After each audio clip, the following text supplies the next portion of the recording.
shore of the Sea of Galilee, and there we studied Jesus' miracle of healing the centurion's servant, and how Jesus marveled at the man's faith, which was greater faith than all of the Jews. And of course his disciples are Jews, so that's very impressive. And his faith was demonstrated by a strong belief that Jesus had the power of God to heal his servant without even coming to see him. And Jesus does, in fact, heal his servant. We read in Matthew 10, 1 through 4, where Jesus appoints his apostles. Does anybody remember what the word apostle means? Sent ones? Sent ones! Andy, good job. Gold star. Yes, it means sent ones. So, now does anyone remember which of these apostles helped to record books in the New Testament? Matthew, very good. Good job, Paul. Matthew, John, and Peter, and later Paul. Of course, he isn't one of the apostles appointed by Jesus there. But these men helped to write the New Testament. We follow Jesus' travels from Capernaum to the country of the Gadarenes, where he performs the miracle of casting out demons from the maniac of Gadara. And what instructions does he then give the man after casting out the demons? Mark 5:18 and 19. He says, "And when he was coming to the ship, he that had been possessed of the devil prayed him that he might be with him.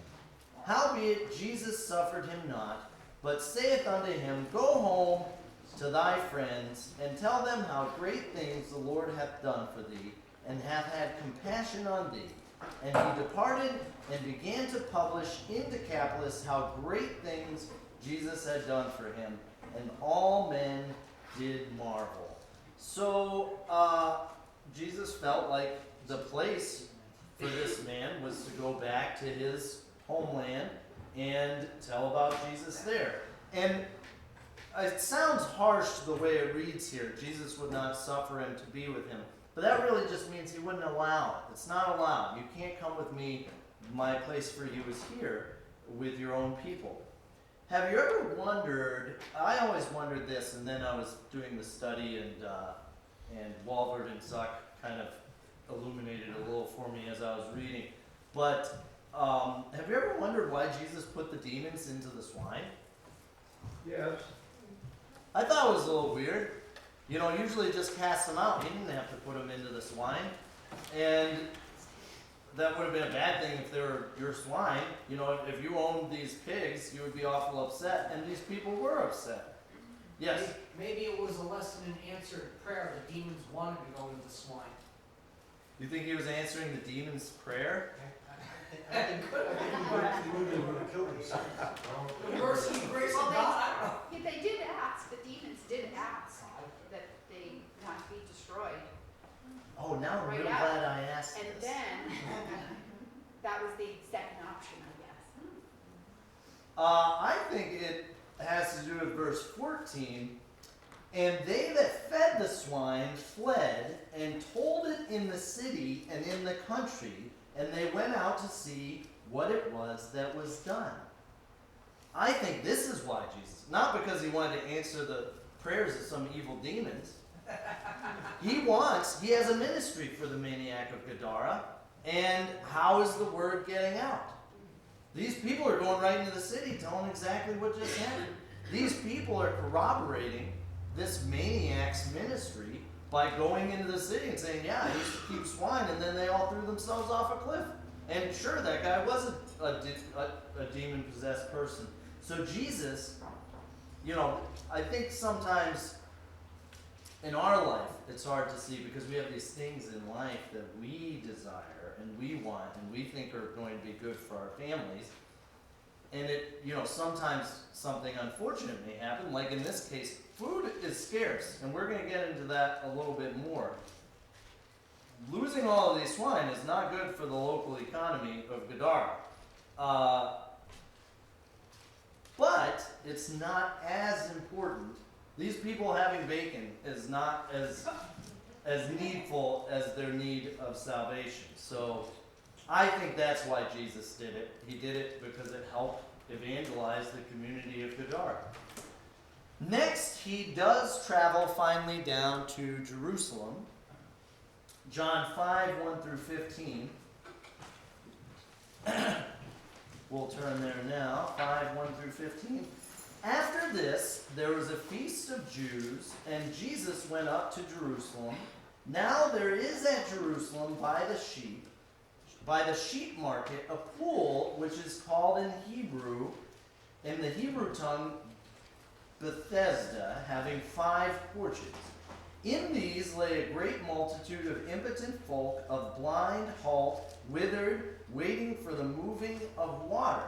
For an angel went down at a certain season into the pool and troubled the water. Whosoever then first, after the troubling of the water, stepped in, was made whole of whatsoever disease he had.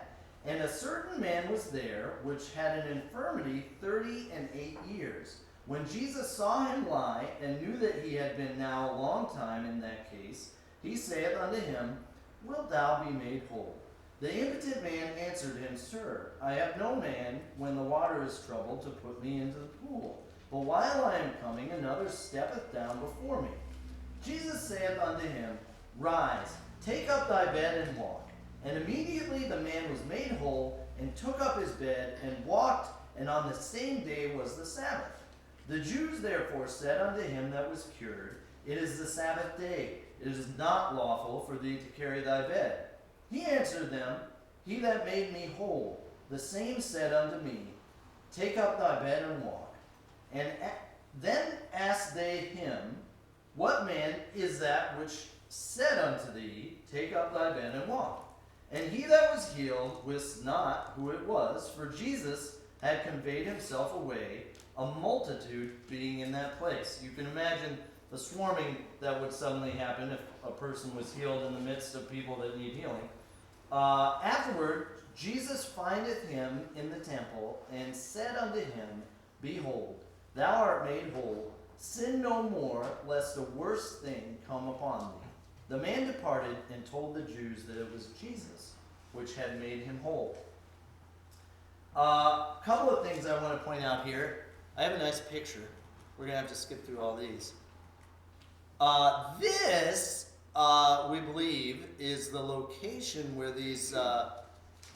where this pool of Bethesda is. Now, what I wanted to do is get a picture of like a Google screenshot from the top down, where you could see all the 5 porches. As you can see, time and decay have caused this area of Bethesda to suffer greatly. So there isn't a lot of this. If you Google the porches, they have a nice tour on YouTube where you can kind of see a guy go around and videotape. But some of the porches are kind of underground, and bottom line is you can't just see a top-down view and see the 5 porches. But if you do the tour, you can see them, which is kind of cool. But there would be, some water in this area down here, and there are just 5 different spots where people could go down in and be put in the water so that they could potentially be healed by this angel. Verse 2, I like the detail that is shown here, how there's this pool at Bethesda having 5 porches beside a sheep market. Just more detail, more reason to believe the Bible is true. I like in verse 10 and 11 his response to these Jews that said it's not lawful for you to carry that. This man that's healed doesn't even know who healed him. All he knows is the guy that told me to carry this bed is the same one that healed me from being sick for 38 years. That's good enough for me. And then verse 14 I want to point out. Jesus heals the man, but this isn't the end of the story. The world today wants to picture Jesus as, a kindly person, a forgiving healer, teaching peace, and they want to gloss over the bulk of Jesus' teaching. Jesus judges this man's actions. He doesn't speak to him like Mr. Rogers, telling him he loves him just the way you are. This man was too ill to even put himself into the water for 38 years. And what are Jesus' words? Please don't sin again. No, Jesus commands him.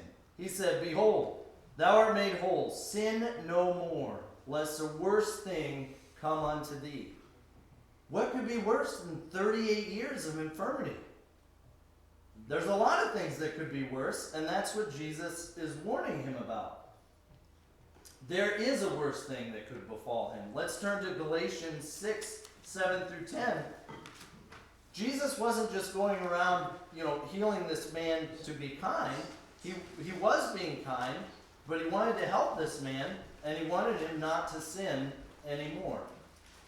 Galatians 6, 7 through 10. Be not deceived, God is not mocked. For whatsoever a man soweth, that shall he also reap. For he that soweth to his flesh shall of the flesh reap corruption. But he that soweth to the Spirit shall of the Spirit reap life everlasting. And let us not be weary in well-doing, for in due season we shall reap, if we faint not. As we have therefore opportunity, let us do good unto all men, especially unto them who are of the household of faith. This is what Jesus is teaching to this man that he healed. One thing I want to point out here, though, is that just as, if you sow to the flesh, you're going to reap corruption. If you sow to the Spirit, you're going to reap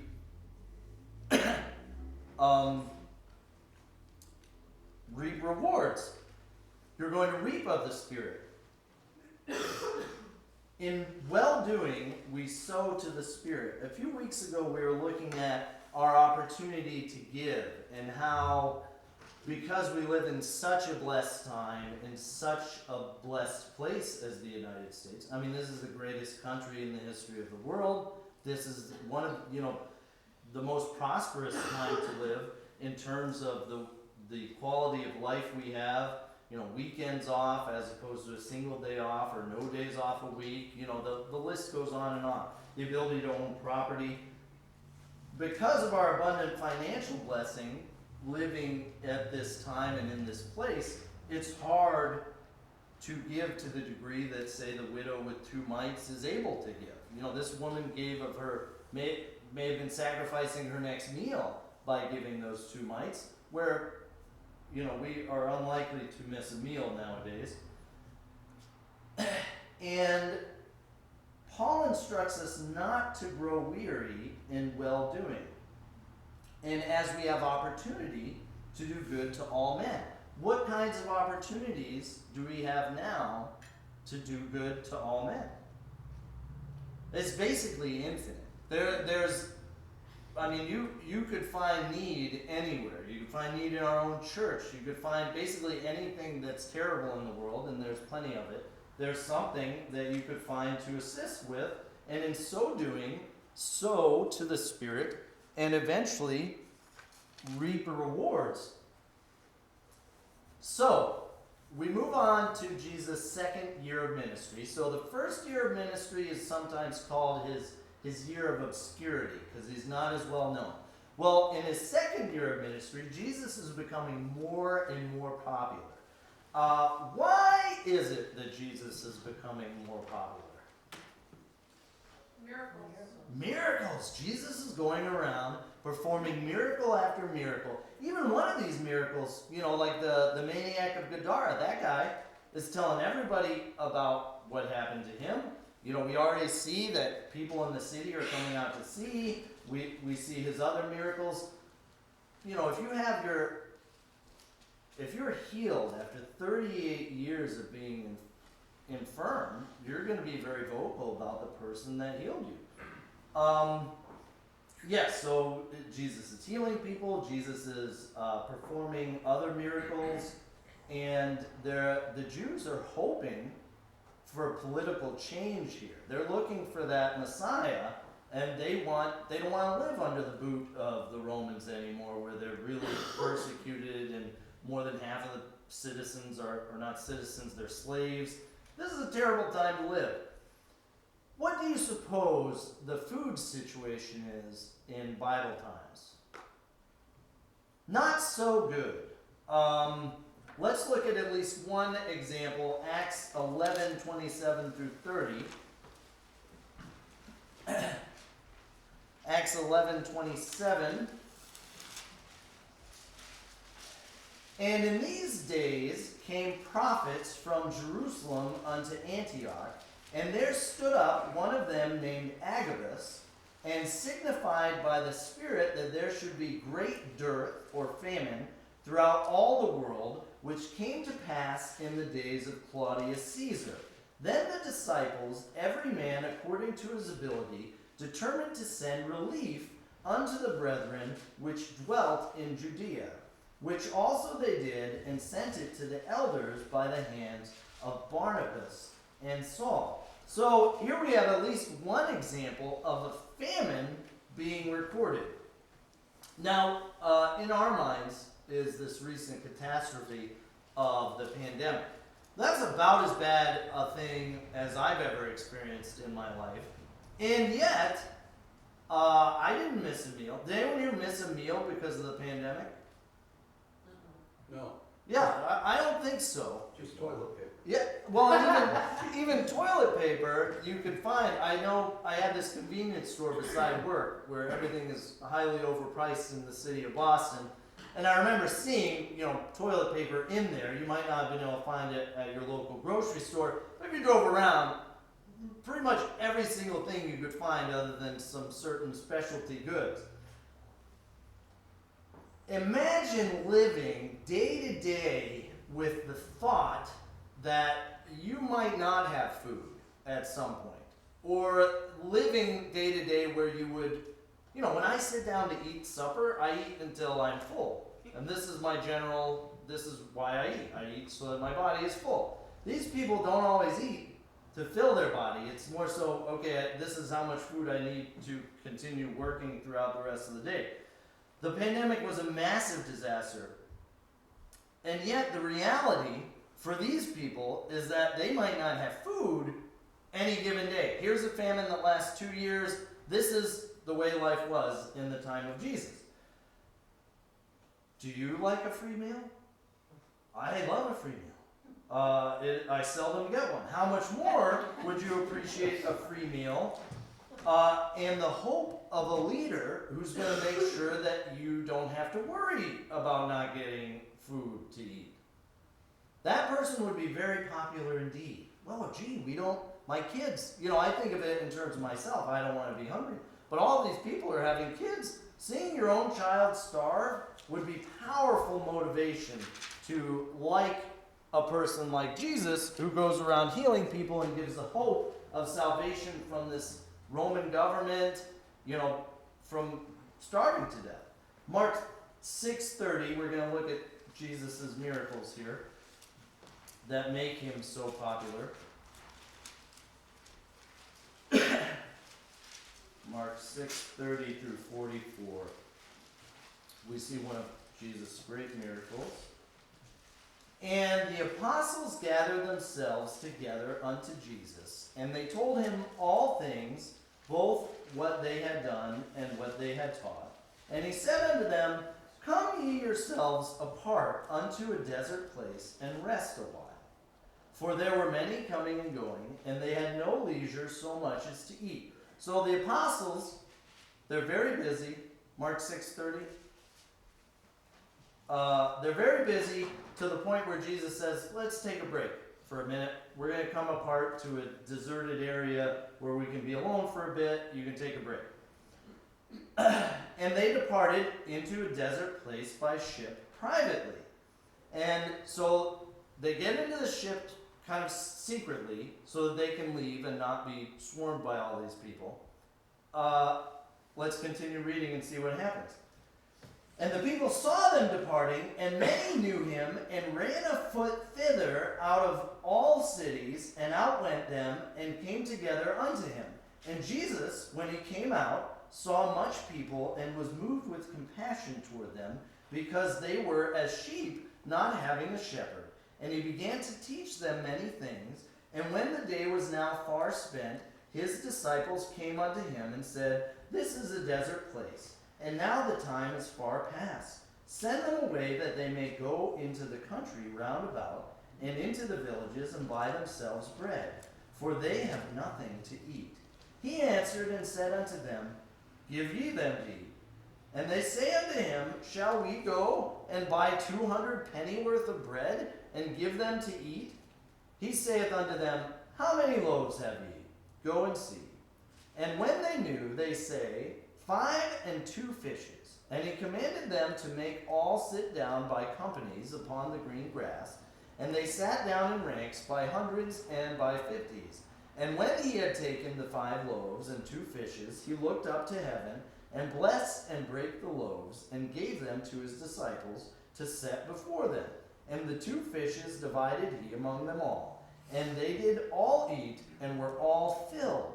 And they took up 12 baskets full of the fragments and of the fishes. And they that did eat of the loaves were about 5,000 men.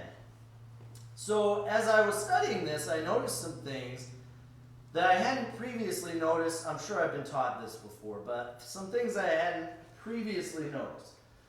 So Jesus is taking his disciples apart in a ship secretly to get away, but they get spotted, and 5,000 people chase them so fast that they arrive at their destination before the ship does. So Jesus comes out, he decides to come apart, and he comes out of the ship, and he sees 5,000 people at their deserted location. I never noticed that all these 5,000 people that he feeds run to get to where they're going before they get there.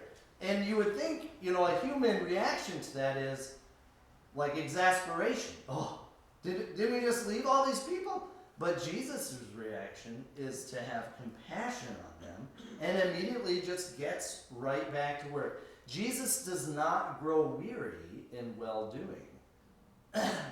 And he teaches them until late in the day. Verse 37. Verse 37, they say 200 denarii would not be enough to give them all food to eat. 200 denarii would have been about 7 months' wages for an unskilled laborer. The average Rhode Island salary right now is about $48,000. Yeah, so in today's money, we would be talking about $28,000 worth of food to feed these 5,000 people. And in verse 42, it records that these people were filled. As we said earlier, this is a regular state for us. When we eat, we're filled. Unless you're on a diet, this is how we feel most days. For these people, this would not have been a regular state of being to be filled. And we know these people are filled because there's extra left over. If there's extra, people just keep eating if you're still hungry, right? At least it makes sense to me. So these people are now filled. Let's move on to the second time Jesus performs this sort of miracle. Mark 8, 1 through 9. So in this case, if you remember the account we just read, Jesus is teaching, he leaves, and all the people exit the cities to go to where Jesus is in this deserted place. But this time it reads a little differently because it's a different time. In those days, the multitude, verse 8, verse 1, in those days the multitude being very great and having nothing to eat, Jesus called his disciples unto him, and saith unto them, I have compassion on the multitude, because they have now been with me 3 days, and have nothing to eat. So remember when he feeds the 5,000, he'd been teaching, and then he left, and then they came to him, and he taught the rest of the day, and then he feeds them all. This time, they've already been gathered with him. They've been working for 3 days, and now Jesus is going to feed them again. And if I send them away fasting to their own houses, they will faint by the way, for diverse of them came from afar. So many of these people came from far away to hear Jesus. As opposed to the first time he feeds the 5,000, they seem to come from this adjacent city, or these adjacent cities. And his disciples answered him, "From whence can a man satisfy these men with bread here in the wilderness?" And he asked them, "How many loaves have ye?" And they said, 7. And he commanded the people to sit down on the ground, and he took the 7 loaves and gave thanks, and brake, and gave to his disciples to set before them. And they did set them before the people. And they had a few small fishes, and he blessed and commanded to set them also before them. So they did eat, and were filled, and they took up of the broken meat that was left 7 baskets. And they that had eaten were about 4,000, and he sent them away. So this time is very similar to the first time. But in this case, he was teaching them for 3 days straight. Another thing to note is that this time he feeds 4,000 people. Now, in itself, I'm going to point out something. In itself, it's not really a big deal. But as we come across these little pieces of evidence as we read the Bible that support the truth of the Bible, things like giving that detail of these pools having 5 porches and being beside a sheep market, and all of these little details that help support the idea that the Bible is true, which we know. God, in faith we believe the Bible is true, but God gives us a lot of facts and a lot of details that make it easier to believe the Bible than to not believe the Bible. This is one of the things I'm going to point out. How does a story that is fake build? A fake story builds up to a climax. Which is a bigger miracle? Feeding 5,000 or feeding 4,000? 5,000. Yes, absolutely. Billy Goat's Gruff. I'm not nearly so delicious as my big brother. The story builds. Jack and the Beanstalk. He steals a bag of gold. He steals a golden goose. He steals a harp, and then he kills the giant. The story builds. Arabian Nights. It's the same thing. He does his wishes that become gradually more and more magnificent until he offends the genie, at which point he tries to kill him. Beowulf. Beowulf kills Grendel. Then Beowulf, at the end of his life, has to face the dragon. Fake stories build, because that is what makes them so good. Real accounts sometimes build, sometimes they do not. Just one more, in itself, not a reason to believe the Bible, but just another little piece that makes the Bible seem even more credible. So Jesus is getting popular indeed. We have now 9,000 people that have been fed by him. We have several people that have been healed by him through life-changing miracles, causing them to serve Jesus.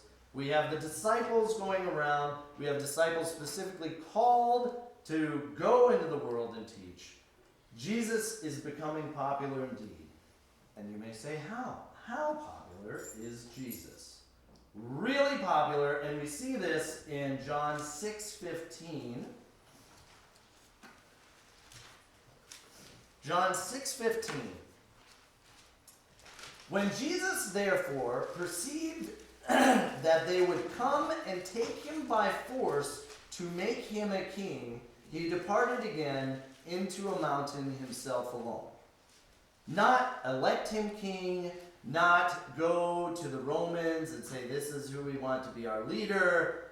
It is time to make Jesus king. He is so popular that all of these Jews, all of these Christians that are trusting in Jesus, and all of the people that are, at least, even if they're not saved yet, they are intrigued by Jesus. They think Jesus is going to deliver them from the oppression of the Romans, from worrying that they're going to starve. Are you going to starve if your leader can make food, through miracles?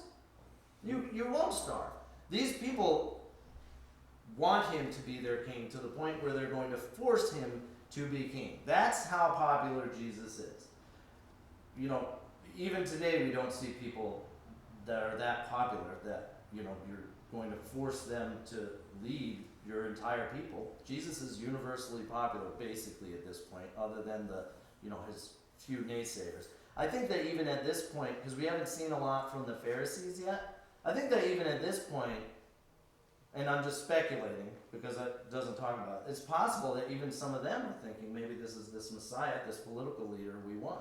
They probably are disinclined to lose their power, but Jesus, bottom line, Jesus is so popular they want to make him king.